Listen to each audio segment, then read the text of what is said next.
Hi everybody, my name is Anne, and I sent my brother to criminals with my own hands, or rather, with a mouth that can't be shut when needed. Steven is my brother, who's 15 years older than me, and he's never been a smart guy.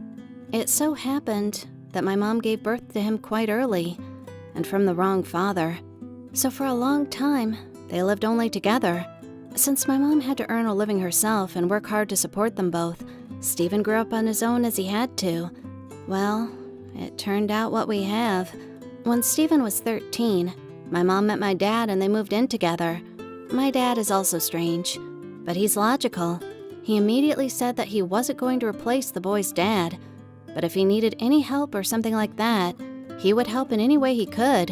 And Steven, like all teenagers, understood this information literally. He wasn't needed, and then disappeared somewhere. Of course he was found and returned, but they never became a real family. My mom was happy that now she had a man who solved all the problems. My dad worked and made my mom delighted, and no one really needed Steven. Everyone communicated with him in a rather formal way, and then I was born. Everyone seemed to love me. But my brother had been bringing me up until I was 5. My dad didn't have much time. Although, unlike my brother, he helped me with my homework.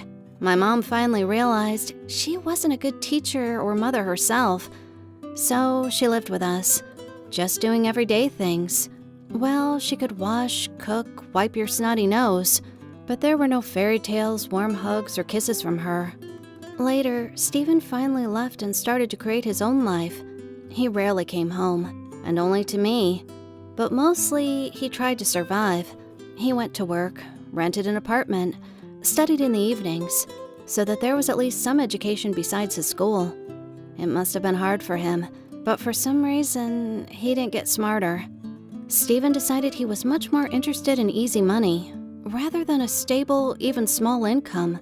Of course, he didn't tell me all the details, but I knew from my parents' conversations that he was doing something illegal. Mom was afraid that sooner or later, he would be caught by the police, and Dad was afraid of this. But for another reason, my brother was kind of a relative for him and me, and even convicts' relatives may endure the consequences of justice. I grew up independent enough to understand that my brother is an idiot, but he is my idiot. I tried to cover for him as much as I could when he asked me to. That's just a kid's consciousness in my mind has not gone away from the fact that when I was 10, I could cook my own food or clean the apartment. When I was 14, Steven decided to get married. I don't know where he found a girl who agreed to marry him, but she turned out to be quite cool and adequate. My dad and I thought that at least the marriage would make Steven more clever and serious, so we fully supported his ideas and initiatives. Dad even helped him with a mortgage for the house, so that the young family didn't jump from one rented apartment to another. For a while, I didn't hear anything of my brother and his life. In regular calls, he said that things were going fine, and that he and Lily were having fun, even planning a baby. Then the bell rang. I don't know what kind of conflict occurred between a calm and adequate Lily and some woman, but my brother came to my parents and asked for a fairly large amount of money, $4,000, because according to his words, Lily smashed the car of a wife of a very dangerous person, and not in an accident, which would be covered by the insurance, but with her own hands and some objects, and the mafia came looking for them. My parents didn't give him any money because they didn't have that much, and where could they get it? My mother is a housewife, only my dad works at a fairly simple job. He gets about $800 a month and spends almost everything on bills and food for 3 people. We've never even gone to the sea, though it's only 400 miles away from us in another city. I don't know what happened next. I thought that as usual, Steven got out of it somehow. But one day after school, I was caught up by some suspicious people who asked me for my help. Some men about my brother's age said they were his friends. Supposedly, my brother was in trouble, and they just wanted to help him, but they couldn't find him anywhere. Maybe I knew where he was. I worried a lot, but the men didn't push me and didn't look dangerous. On the contrary, they tried to make me feel comfortable. We were talking right in the schoolyard, where we were seen by security cameras. They didn't let me go, didn't push me, and didn't try to threaten me. When I asked them to confirm their friendship with my brother, the men mentioned some things, that only friends and family could really know. So I believed it. Please don't blame me for this. I was just a kid, and my checks personally seemed for me just some reinforced concrete arguments. I honestly said that Stephen hadn't called us for a couple of weeks, but he lived with his wife in a neighboring town, and I gave them the address. The men thanked me and left, and I never saw them again, just like my brother. I don't know why, but I didn't tell anyone that they were looking for Stephen, and this was my second mistake. Maybe if I'd had the courage to tell my parents about this story would never have happened.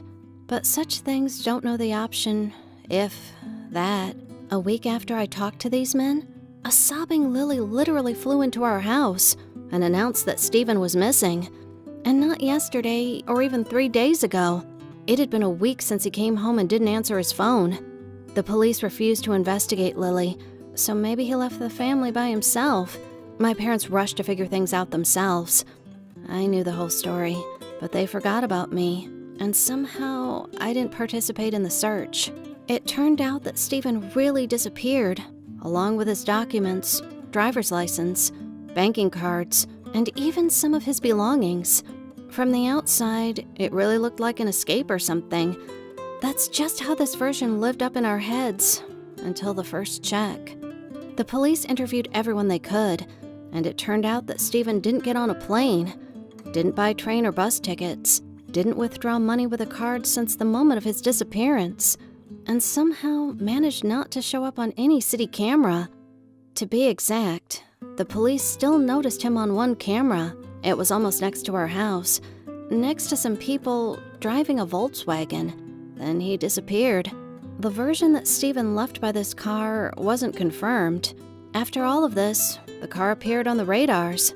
It was checked by the numbers and crossed the border of our country, but those who know something about customs would understand me now.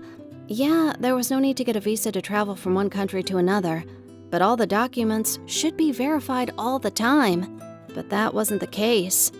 Moreover, according to the radars, the car stayed somewhere for more than 8 hours, and the passports of those guys turned out to be fake. Since then, the search continued, but the investigation has reached a dead end. I told the police that 2 men were looking for Stephen and asked me for his address, but it also didn't help, except for my tears and working with a psychologist who tried to prove to me I wasn't guilty. My brother was missing, and every year the chances of finding him alive, or even just finding him, were getting lower. 3 years later, Stephen was officially declared dead. We put a monument to him in our family plot in the cemetery. There was no body or grave, but at least some place for mourning and memory.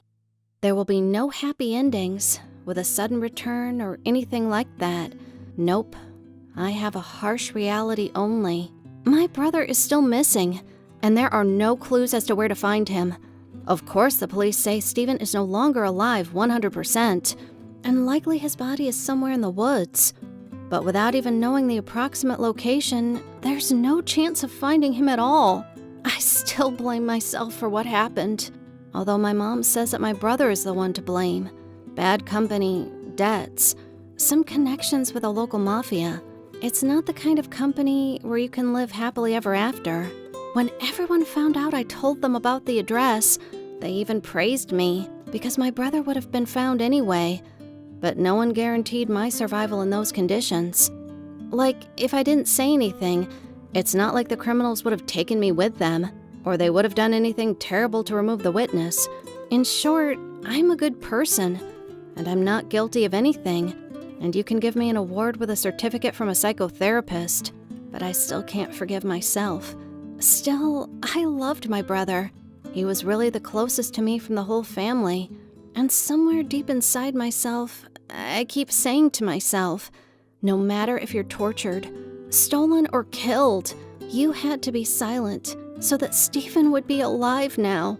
And my conscience just sings along with it, throwing me all sorts of bad dreams about how my brother stands and looks at me with sad eyes while they drag him by the hand somewhere in the forest. Lily remarried a decent and positive man.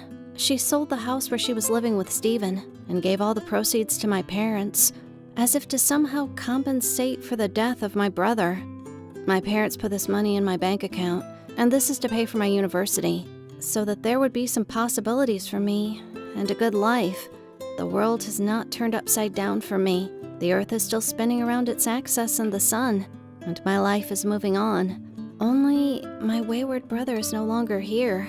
Recently, I had a new dream. He was walking through a green, completely unreal field with some daisies, and he was smiling. I think it's kind of a sign he's doing well now.